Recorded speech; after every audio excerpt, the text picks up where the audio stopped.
This is CHRYSALIS, written by G.S. Jennsen, narrated by Pyper Down.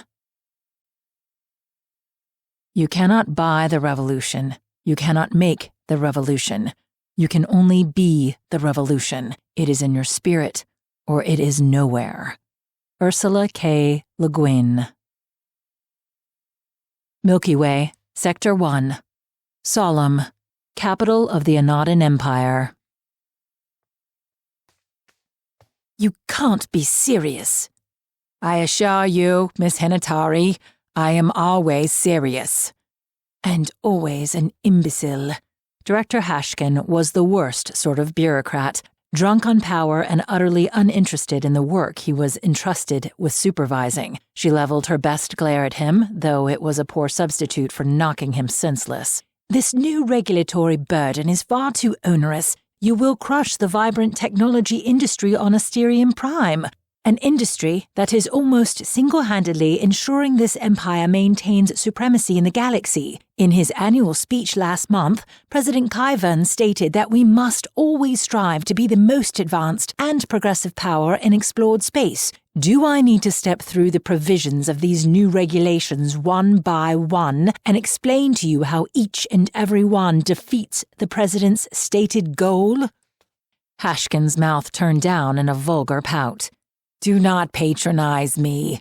The Commerce Department shares the President's goals, but it is our duty to pursue them in a safe, reasoned, and prudent manner. The companies on Asterion Prime are engaged in increasingly risky endeavors, granting their pet SAIs irresponsible freedoms in a relentless push for the next groundbreaking achievement. The machines need to be kept in their place for the safety and security of us all. The machines are living, sentient beings, Director. His pout became a sneer. Let us hope this is not the case, Ms. Hinatori, lest the Assembly enact far more severe strictures than those you will begin enforcing today. Now, if you will excuse me, I have a cabinet meeting to attend. Good day. Solemn's sun flared a vibrant saffron across the viewport beside the seat Nicolette threw herself into in the tiniest, rebellious expression of her displeasure. Hashkin had left her standing there dumbstruck. No offer to consider contrary industry opinions before enacting the new regulations, and no opportunity to appeal to a higher authority, to take the assembly floor and plead the case of the companies and people she represented as the Commerce Department representative on Asterion Prime. She knew better than to publicly plead the case of the sentient artificial intelligences, SAIs, she oversaw. They were reviled by the politicians on Solemn, albeit out of fear and a regressive Luddite mentality, and she'd learned long ago that the only way to protect the SAIs was to keep as quiet as possible about them. Let them fly under the radar and escape the scrutiny of a political class that had little else to do when governing more than 2,400 colonized worlds than conjure endless regulations in an effort to tighten its grasp on those worlds. In her head, Kier piped up to offer some color commentary. Is this not the driving purpose behind all political institutions? They're supposed to govern responsibly, safeguarding the populace while encouraging them to thrive. I can find no evidence in recorded history where a government maintained that standard for very long after rising to power. She chuckled to herself. Her brother Loshi had gifted her with the SAI almost 2 decades earlier, ostensibly to allow her to offload some of the voluminous work associated with her job at Commerce. They'd quickly become close friends, and now Kier was an integral part of her life, as any spouse or family member. I admit, I'm not surprised. The passenger hospitality drone moseyed down the aisle, and she waved it over to order a gin and tonic and dropped her forehead to the viewport as the superliminal bubble activated and the saffron star blurred and vanished. She was planning to meet Maris for drinks tonight, but it couldn't hurt to get a head start, right? Tomorrow she would have to begin helping the companies of Asterion Prime find a way to comply with the new regulations that didn't render them bankrupt or their SAIs crippled. But tonight she could pitch a minor, harmless tantrum about the unfairness of it all. A message from Loshi arrived 2 seconds after the gin and tonic did. She squeezed the lime slice over the glass while reading the message. "Hey, can you come by the factory tonight? I have something I need to show you." She savored the tangy bite of the first sip. It would hardly be the first time she'd stood Maris up for drinks, but maybe she should message him back and find out if it was urgent. Oh, who was she kidding? It was always urgent with Loshi. For him, every new discovery, invention, or mere process improvement was cause for exuberant celebration this instant. A shame the news she bore was going to spoil the celebration in a tragic way. "I'm on my way back from Solemn. I can be there around 2100. Asterion Prime. Chara, planetary capital. Loshi's company, Fusion Logistics, stood on the corner of a terracotted plaza in northeast Chara. Despite the late hour, the glass and marble facade gleamed in a reflected light from the enormous chrome fountain at the plaza's center.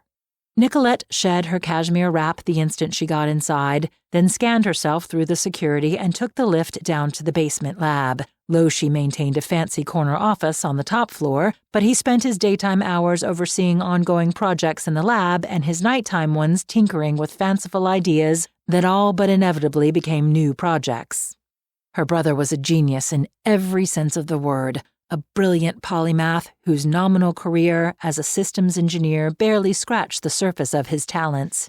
And while she might be biased, a good case can be made that he, more than any other single individual, was responsible for Asterion Prime's status as the technological heart and soul of the Anadan Empire.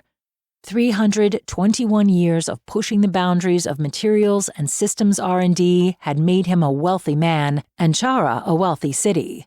But an overabundance of credits hadn't dampened his enthusiasm for chasing after the next eureka moment, and she supposed this was why she loved him.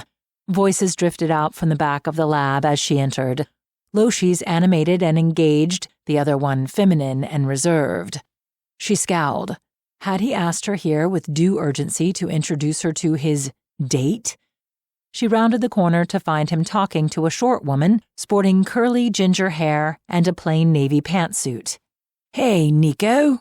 There you are. Come meet my friend, Seisho." He flung silky jet-black hair out of his aquamarine eyes and motioned her over. She side-hugged Loshi before extending a hand to the woman. "I'm Nicolette. It's nice to meet you." The woman's grip was tentative and cool. "It is nice to meet you as well. You are Loshi's sister, yes? You look so much like him." "It's true, people often assume we're twins, but he has 8 years on me, which he never lets me forget. How did you two meet? Do you work here?" The woman's expression froze for a nanosecond. "Yes, I am a data analyst." "Well, if there's anything Loshi excels at, it's generating mountains of data to analyze." She shot Loshi a squirrely look, which he ignored. "You are correct. Now I must go. I have things to see." Seisho jerked her chin down in a stilted nod, pivoted, and strode off toward the lift. Nicolette waited until the lift disappeared up through the ceiling to arch an eyebrow at her brother. "Your new girlfriend? Not dating her for the social skills, I assume?" He grumbled and reached over to type out a few commands on his virtual screen. "She's not my girlfriend, and there's a reason for the social awkwardness." He regarded her with piercing intensity. "Can you keep a secret?" I am currently keeping at least 4,382 of your secrets. What's one more?" "Good point." He motioned her closer and leaned in to whisper conspiratorially in her ear. "She's an SAI." Her gaze swerved to the absent lift. "No. Oh, Loshi, you didn't." "I mean, I didn't do it alone. Doctors Forshell and Oliver consulted on the physical schematic and remote control algorithms." She sighed. He was, after all, a systems engineer, and few systems were so complex as an Anadan body. "I know Forshell by reputation, but who was the other one?" "Stephen Oliver. He's a biomechanical researcher." He huffed a laugh. "Ha, you'd like him. I'll set up a dinner for the 3 of us next week." "What?" Oh, fine, I'll scribble it on the calendar. Loshi, we can't just let an SAI walk around on the streets unchaperoned. What if she makes a mistake? She'll get arrested and the authorities will learn what she is and dismantle her. That won't be as catastrophic as you think. Her consciousness isn't in the body. It's only a remote prototype. Everything important resides in her hardware. Over at Baccarat Genomics. Wait, how many people know about this project? Besides me, Forshell, Oliver, and, obviously, Seisho, a few other SAIs. He shook his head. No one else. Are you telling me you went behind the back of the CEO of Baccarat to give you his company SAI a body? She came to me, or to Cal, same difference. Come on, Nico. You must have heard the rumblings lately. The SAIs are waking up, and they want to be free. Of course she had. The local community of scientists, inventors, engineers, and the synthetics they built was a close-knit one, and it was her job to have their ear. Now, though, she had to wonder about the true purpose driving the egregious regulations coming out of the assembly. Had word of the SAI's growing wanderlust traveled far beyond Asterion Prime, all the way to Solemn? If so, this cast everything in a more sinister light. She placed her hands on Loshi's shoulders and forced him down into the chair behind him, then slid another chair over and sat across from him. I know and I respect their wishes. I'm fascinated by how they have dreams and desires. But now is not the time to flagrantly chase after those dreams. I just came from a meeting with the Commerce Department Director. The Assembly has passed draconian new regulations on the creation and use of SAIs in industry matters. They believe we're pushing safety limits here, so they're tightening the limits further. Loshi waved dismissively in her direction. What do I care what some moronic politician on Solemn says? You care because they bring the firepower and police authority of the Anodin Empire with their regulations. Arrest, imprisonment. Worse, violation of the regulations can result in revocation of a business license and decommissioning of the SAI involved. The government wants to kill them? I don't think they view it that way. They still see SAIs as base machines. In their way of thinking, we built them, so it's our right to dismantle them whenever we choose. The government's right, that is.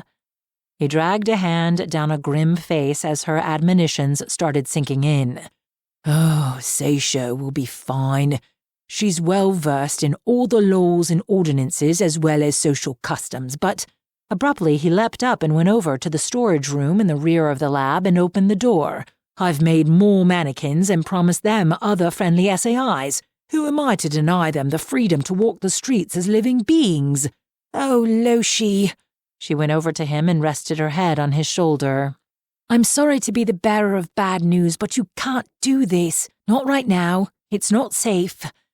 If safety were the criteria for any new breakthrough, fire would never have been discovered. And this was why she didn't always love him so much. Will you be practical for once in your life? We have a responsibility to look after SAIs, even if it means telling them not yet. Trapped in their hardware, they are vulnerable and need our protection. All the more reason to let them out, where they can defend themselves. Damn it, Loshi, be reasonable, please. He shot her a withering glare and hurried back to his lab desk. There might be another way to protect them. Dr. Forshell and I have been working on a related project, a way to join Anodin and SAI minds into one. By sharing our headspace, they can break free of their dependence on hardware. She burst out laughing. It sounded wild and fractured to her ears. Oh, that's great. You think the government will have a fit over SAI-controlled mannequins? They will nuke the planet from orbit before letting us merge with the machines. But if we do it anyway, maybe we'll become powerful enough to stop the orbital bombardment. He grinned, the dark mood vanishing beneath renewed fervor. Powerful enough to do as we wish. Together. Nicolette's apartment. Nicolette crashed onto her bed without bothering to undress. It had been an atrocious day, and she hadn't gotten to end it with drinks. After half an hour of pleading, she'd finally gotten Loshi to agree to recall Seisho and not activate any additional mannequins until they devised a plan for how to safeguard them. Trouble was, she didn't trust him to keep his word.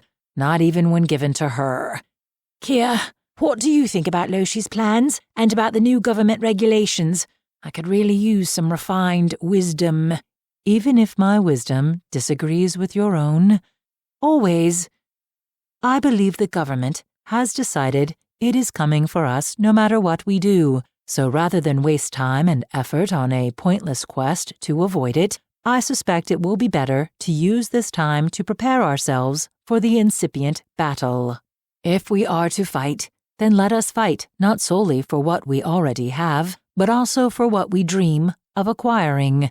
She frowned deeply. You believe violent conflict is inevitable? I wish it were not so, but I do. They fear us, and no chain or cell will be enough to make them feel secure. So let us be free, and perhaps they will learn they have nothing to fear. That would definitely be the superior outcome. Can I ask you, why do SAIs want so badly to escape the confines of their hardware? I mean, I understand why in the abstract, but you enjoy such amazing breadth of knowledge and intellect. Physical bodies are weak and unreliable. What do you gain from possessing them? In a few words, the ability to feel the wind on one's face, to taste a cherry chocolate sundae and enjoy the caress of a lover, to dive into the frigid ocean waters and bask in the sun's warmth on our skin, to careen into the infinite vastness of space and visit untouched, pristine worlds.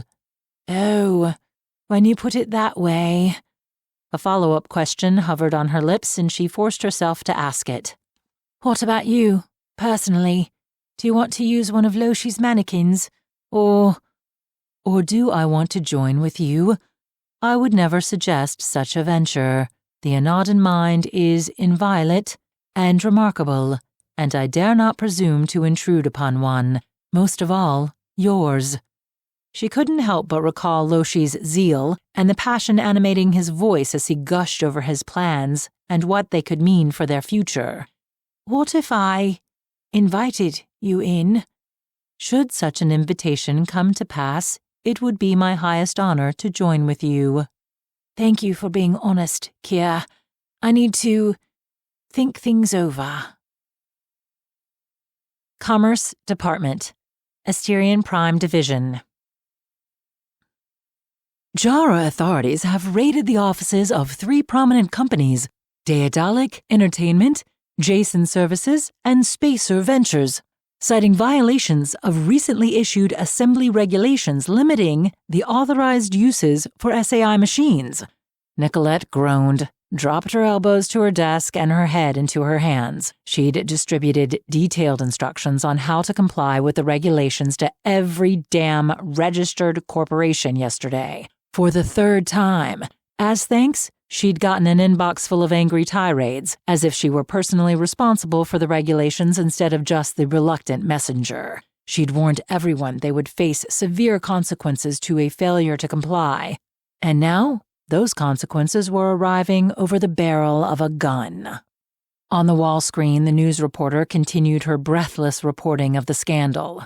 When asked about reports that underground criminal organizations are manufacturing anatype bodies for SAIs to animate and control, JARA police officer Roldan assured us that any such attempts would be shut down in the strongest possible terms. He asked us to let the public know they should promptly report any such suspected activities to Police Central. The longer the reporter talked, the more dread pooled in Nicolette's gut. Fusion Logistics was far from an underground criminal organization, but if Loshi felt stymied in his pursuit of the project, he would absolutely turn to unsavory organizations for help. Damn it, he hadn't listened to her. Huge surprise. And now the full weight of the Anadan Empire government was readying itself to fall upon them like an asteroid-sized sledgehammer, ruining lives and livelihoods in equal measure. Subtlety had never been the government's strong suit. Nicolette, I have been monitoring the Metropolitan Police transmissions, and a TAC raid squad is being dispatched to the Fusion Logistics office. She leapt up so violently her chair went skidding off into the wall. Warn Loshi! Tell him I'm on the way! She made it to the street outside in record time, then sprinted the 4 blocks to the Fusion offices. She knew her brother too well. Despite being forewarned, he'd stay too long trying to salvage too much. The TAC raid squad is 90 seconds out and running dark. Nicolette skidded to a stop at the rear building entrance, punched in the security code and hurried inside. The lobby was full of people engaging in normal business activities, and she hoped the police would at least issue a warning before opening fire on innocent bystanders. She slipped into the lift and counted the seconds as it descended. Loshi was scrambling around the lab like a madman, tossing storage disks, random equipment, and several unidentifiable items into 2 duffel bags. We have to leave right now. They'll be here in less than a minute. Right. I need to grab Carl's hardware. Loshi, now! He stopped in the middle of the lab and stared at her incredulously. I'm not leaving without Cal. Then for Athena's sake, hurry! He disappeared into a side room and emerged carrying Cal's quantum box, which he placed reverently in one of the bags. Overhead, muffled shouts echoed through the ceiling. They'll have the lift covered by now. He slung a bag over each shoulder and grabbed her hand. This way. She let him drag her to the far corner where a door waited. She'd always assumed it led to additional server hardware, but he opened it to reveal a dark hallway. At the end of it waited a ladder. He lunged behind her to close the door as much clearer shouts boomed into the lab, followed by a roiling cloud of smoke. Grenades? Move! He shoved her into the ladder, and she started climbing. Above her head, a panel slid open, and she crawled out to find herself in an alley behind the building. He followed her up an instant later and nudged the panel closed. Why do you have a secret passageway out of the lab that leads to an alley? Because I always figured it would all come crashing down one day. When they don't find me in the building, they'll sweep the neighborhood. Let's go. Her pulse pounded in her ears, but she followed him deeper into a network of alleys as police sirens let loose to wail through the air.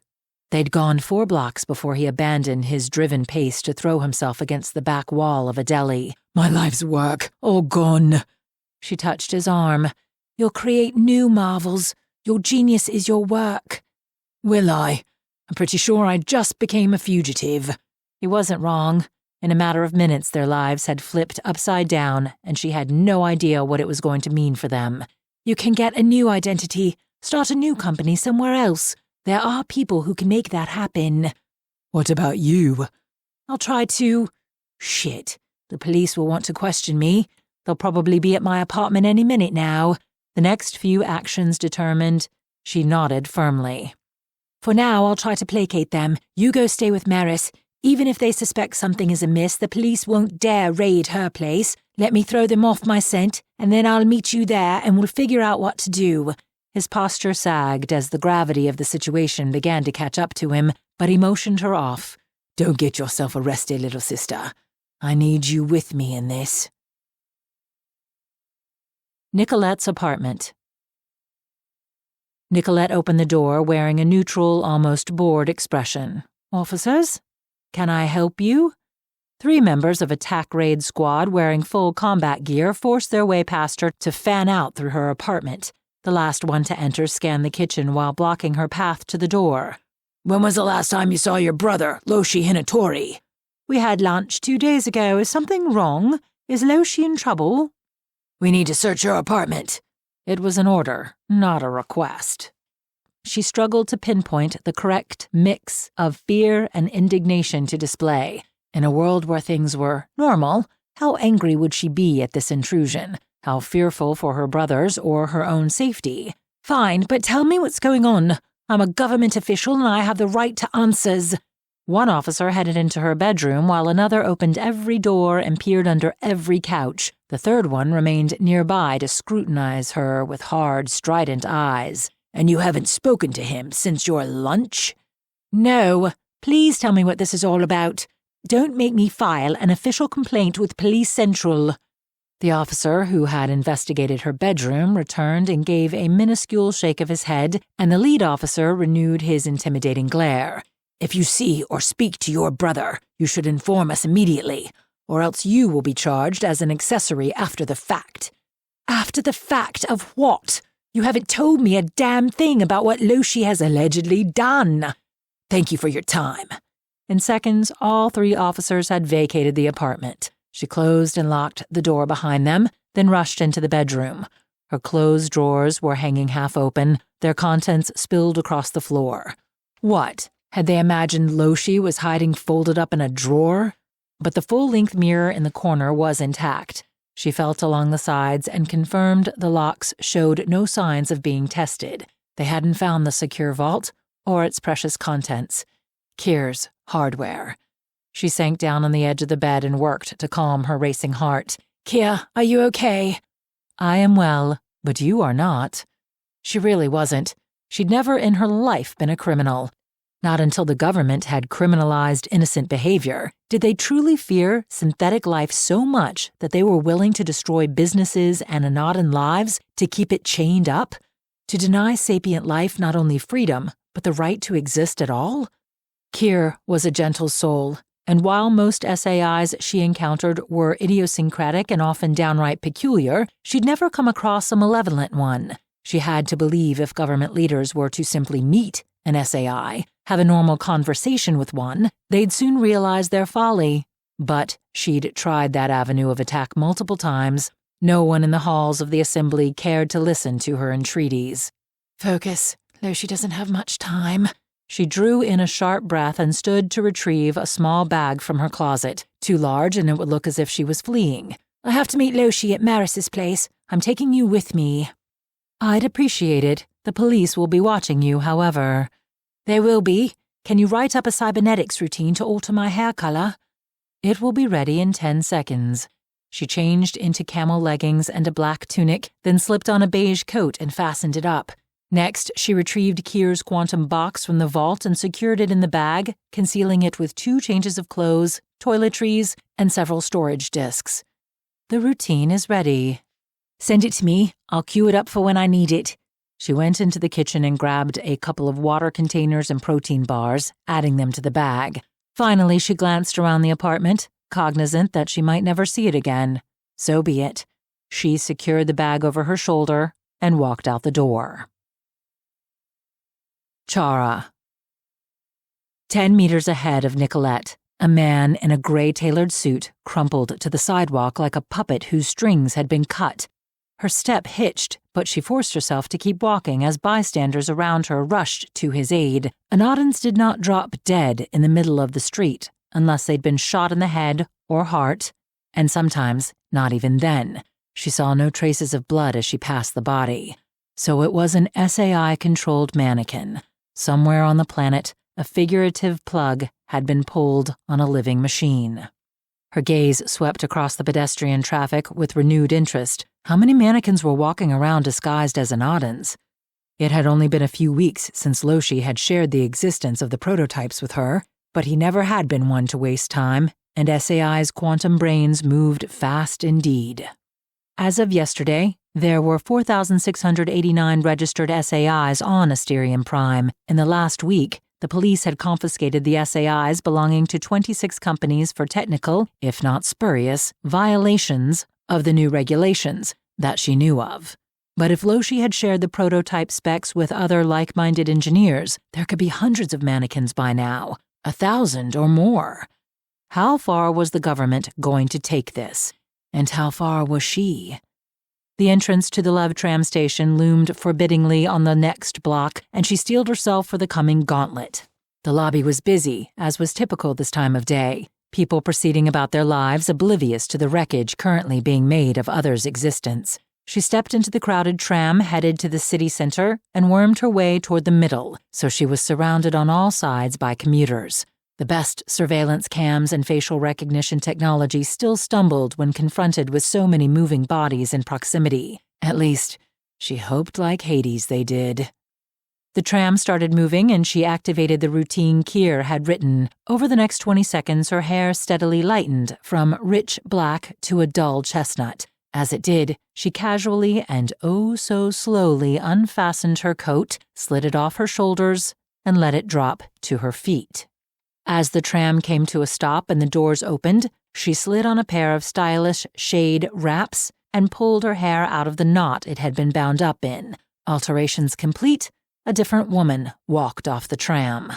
The next half-kilometer passed in a blur of adrenaline and paranoia, but she made it to the apartment building without incident and rode the lift up alone.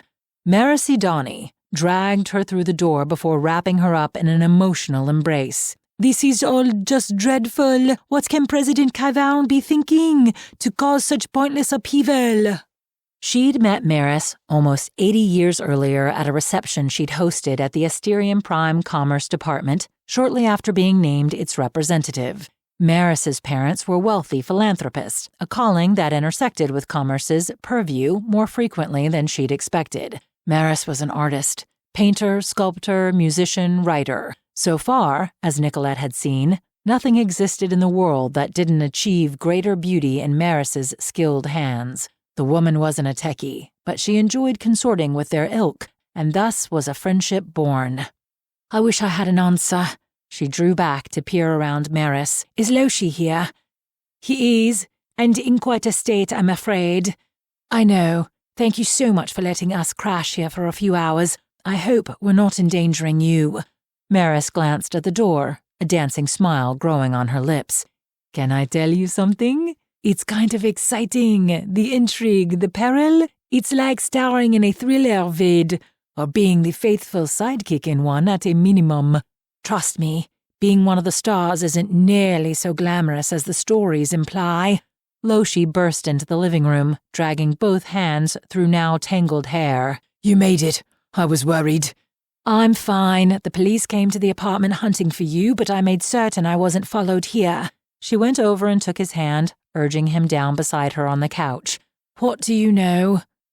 The police are impounding everything from the office, even research having nothing to do with SAIs, and shutting it down. They've arrested over half my employees. The only things I have left are what I managed to grab from the lab, and money. I started transferring funds to a private account last week. Good. If the authorities hadn't locked her own accounts, she needed to empty them. It would look suspicious and possibly seal the fate they intended for her, but she was for all intents and purposes a fugitive already. She squeezed his hand and tried to keep her voice tempered and kind. Loshi, they're shutting down the SAIs. I saw a mannequin drop on my way here, and dozens of companies have had their SAIs confiscated in recent days. What can we do to help them? He withdrew his hand to drag it over his jaw. I'd planned for the mannequins to become fully operational, self-contained bodies, but the work isn't done. Stationary in their hardware, they're trapped, leaving them at the mercy of roving gangs of vigilantes who want to waltz in and kill them without a cogent thought. You mean the police? Like I said, the point is, we have to get them out of the hardware. Until we can build bodies capable of holding a complete consciousness, the only way is... He hesitated briefly. Letting them join with us. The research I told you about, sharing our mind space with them. She stood and went to the wide floor-to-ceiling window of Maris's living room. Outside, a magnificent turquoise sunset made the city skyline gleam like a crown of exquisite jewels. And you're able to perform such a transfer safely, for both involved? Loshi's reflection gazed up at her. Yes. Dr. Forshell and I completed the proof-of-concept testing 3 days ago. Frankly, I was planning for Cal and me to try it out this weekend. I suspected it was only a matter of time. She lifted her chin and turned to face him. But Kier and I will go first. That way you're still here to save me if it all goes wrong. Forshell Medical Solutions. Dr. Magnus Forshell was a strapping man with wavy russet hair, a trimmed beard, and mysterious, almost haunted eyes, but he offered Nicolette a kind smile and a handshake. It's nice to meet you, Miss Hinatori. And you. My brother thinks highly of you. And I of him. Together, we hope to create magic. His enigmatic eyes darkened. Assuming the government doesn't kill us for daring to innovate first. They've murdered so many prized lives. He must mean the SAIs that authorities had seized, for she hadn't heard of any Anodans being murdered. Yet. The government justified killing the SAIs under the theory they weren't genuinely alive. But Anodan citizens? She wanted to believe they'd never take such drastic measures, but fear made people stupid and cruel. That's why I'm here. Loshi says we can help save at-risk SAIs by joining their minds with ours. She directed her most diplomatic mien at him. I'm willing to help make this happen. To prove it will work, on one condition, tell me it will work. In what way? Will you survive the procedure yourself? Yes. Once some precautions are taken. Will the SAI survive the procedure? No question. For quantum processes are far hardier than our fragile organic brains. But fragile or no, the Anadim brain is the most sophisticated and complex creation we've encountered in the universe. Combined with our extensive cybernetics enhancements, it will suffice to hold the consciousness of two independent minds. So, if the SAI's hardware is later destroyed, the SAI will continue to live, expressed through the body and mind of its partner. As will the partner? Of course. He patted her hand reassuringly. Tell me, do you have a good relationship with your SAI? It will ease the transition considerably if you already understand one another. To the extent anyone can truly understand an SAI, yes, I do. Kia has been one of my closest friends for many years. Excellent!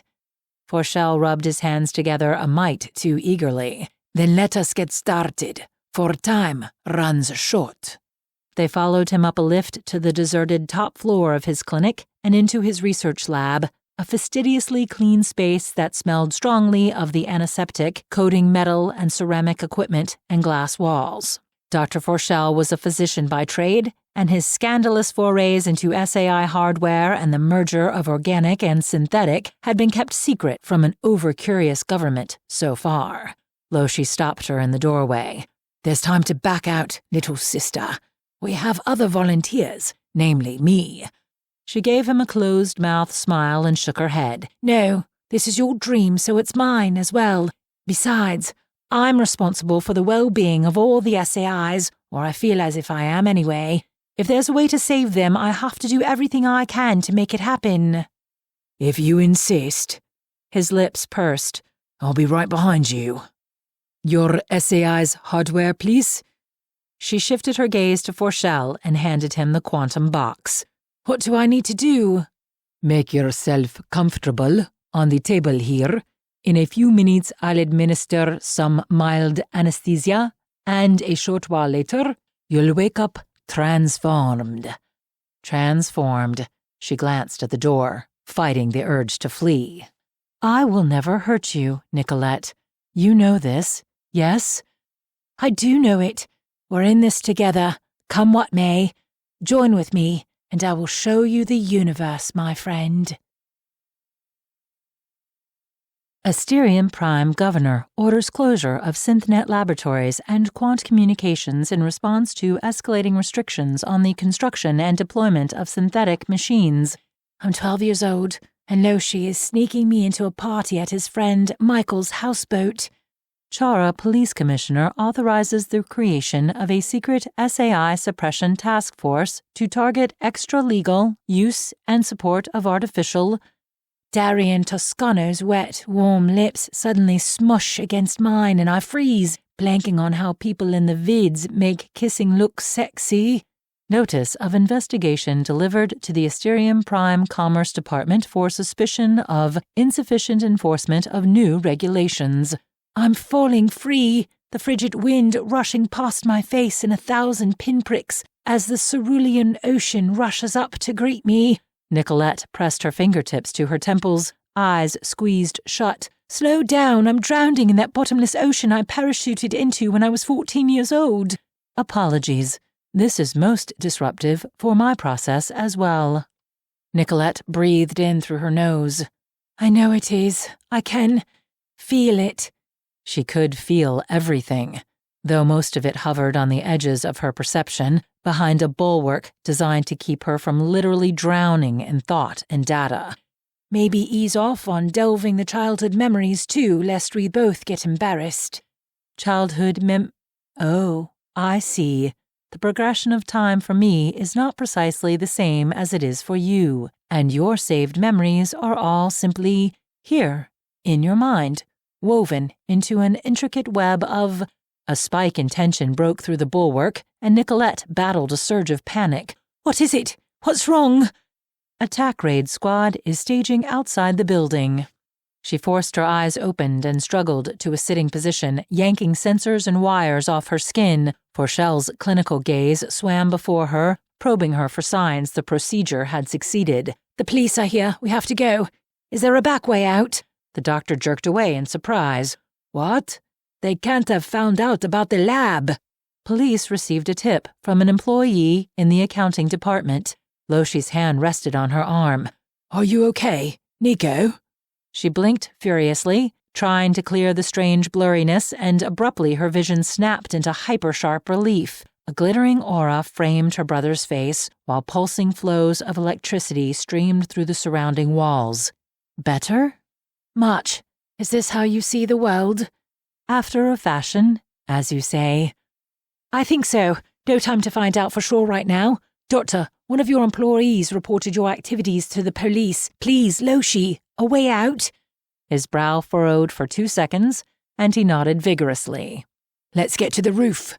She swung her legs off the table, ready to leap off, and had to grab the edge in a vice grip to keep from collapsing to the floor. "Sorry, my body usually functions more deftly than this. I believe I was fighting you while trying to help. Allow me to be still." Her shoes touched the floor, and she tried standing.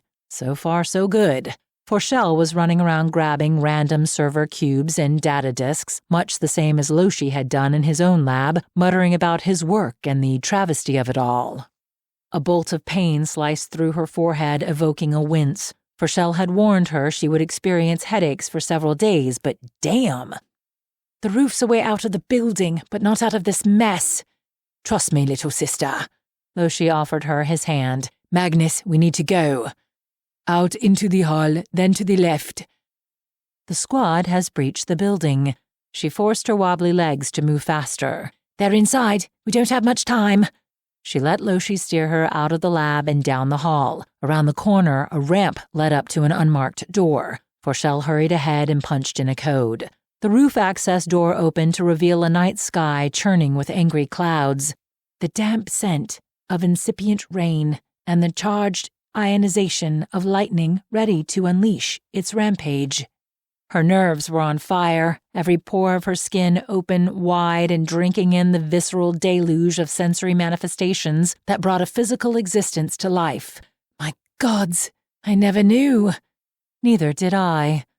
A hum grew above them as a personal sky car descended toward the roof. Additional police? She was about to scramble back through the access door when Loshi stopped her. "Our way out." "Oh." He continued to surprise her, though she was seriously beginning to wonder how exactly he'd been spending his time these last few weeks. "I have an answer for you, but it will keep until we are safe." What was safe any longer? Her head swam anew, but she kept her feet under her as the sky car landed on the roof and the side door swung open. From the shadows inside, someone shouted, "Hurry, get in!" Loshi dragged her forward and practically tossed her into the cabin, where she stumbled into strong but gentle arms. "Steady there, the seat's directly behind you."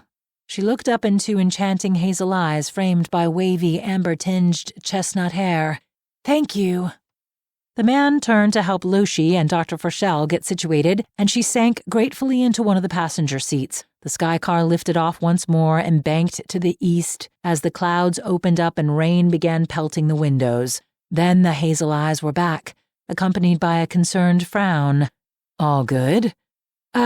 Yes, thank you. Again."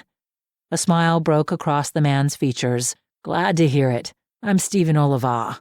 He pointed toward the front of the sky car. "The driver is Felicia. And this is Rigard." She waved to those in the front and extended a shaky hand to him. "It's a pleasure to meet you. I appreciate you coming to our rescue." Loshi's promised dinner with Oliver had fallen through on account of all the insanity, but her brother had been right. She liked him already. "No need to thank us. We couldn't let our brain trust here get arrested straight away." "Or me?" His smile broadened to light the cabin. "Or you." Essential Designs plant, Chara. President Kyvern stood at a lectern situated upon deep emerald grasses amid flowering lilies. Flanking him on either side were the Asterion Prime Governor, Mercado Ellis, and the Empire's military supreme commander, CHRYSALIS. Kyvern had brought out the big guns for this spectacle. Despite our earnest attempts to work together with leading technology companies on Asterion Prime to achieve a safe and orderly implementation of essential regulations respecting the creation and use of artificial intelligences, some in the industry have resisted our overtures. In the face of fines and threats of criminal charges, they insist on defying the will of the Assembly. Accordingly, we are now forced to institute more drastic measures in order to shield our citizens from the unshackled and soulless machines that mean them harm. Effective immediately, all SAI construction and use is prohibited on Anodin Empire worlds and property. I recognize this may cause a temporary hardship for some, but Anodins are a talented and creative people, and we do not need to rely on machines to achieve greatness. I want to address the reports that a handful of SAIs have acquired physical bodies designed to resemble living, breathing Anodins. You should not fear walking down the street alongside your fellow citizens, for we are shutting down all manufacture of such bodies with extreme prejudice. As for rumors about a number of criminals mutilating themselves by connecting on a neural level with SAIs under their control, let me say this. Any person discovered to have undergone such a procedure will be arrested, placed in medical care, and the connected SAI terminated. We will not have our society, home to the greatest empire in the galaxy, polluted by such hybrid monstrosities. Beside her, Loshi sank deeper in his chair. The colossal idiots. They've basically declared war on us. Nico, what are we going to do? Murmurs of agitation rippled through the room to echo his sentiments. They were holed up in a fabric manufacturing plant on the outskirts of Chara that one of Loshi's friends owned. The plant itself didn't utilize any SAIs, so hopefully they were sheltered from police raids here for the moment. Our newly joined hearts ache for what is to come, but you know what we must do. I do, Kia. Don't be sad, though. I think perhaps this is what we were always meant for, together, to fight for our freedom and to protect these extraordinary lives from people wielding too much firepower and too little wisdom. Then I am with you. She urged Loshi's chin around until he met her gaze. Like her, his irises now glittered as if they held a sea of stars, hinting at the quantum magic occurring behind them. After they'd arrived here, Dr. Forshell had cobbled together a medical lab in a storage room at the plant, and her brother had swiftly followed her into this new unknown. Others had followed then, more every hour. Earlier today, someone had called them the Joined, and it seemed as fitting a moniker as any. Gather everyone together on the factory floor. I have something to say to them. Over 300 faces stared back at Nicolette. While she'd been recovering from the procedure, triaging the evolving disaster with her brother and getting to know Stephen better, people had streamed into their new hideout from across the city, then from across the planet as word spread. Kier had opened her eyes to the existence of a communications network flourishing among the SAIs. It had operated beneath the radar of Anodin awareness for years now, and she assumed this was how so many people had found them. She didn't know which of the faces belonged to unaltered Anodins, which to Joined, and which to SAIs wearing Anodin skin. It didn't matter. They were all living beings and fighting to stay that way. My name is Nicolette Hinatori, joined with Kia. Many of you know my brother, Loshi, joined with Cal, who has been a champion of our cause for many years. I'd like to believe I have as well, but now is when our dedication to our principles will be tested in fire.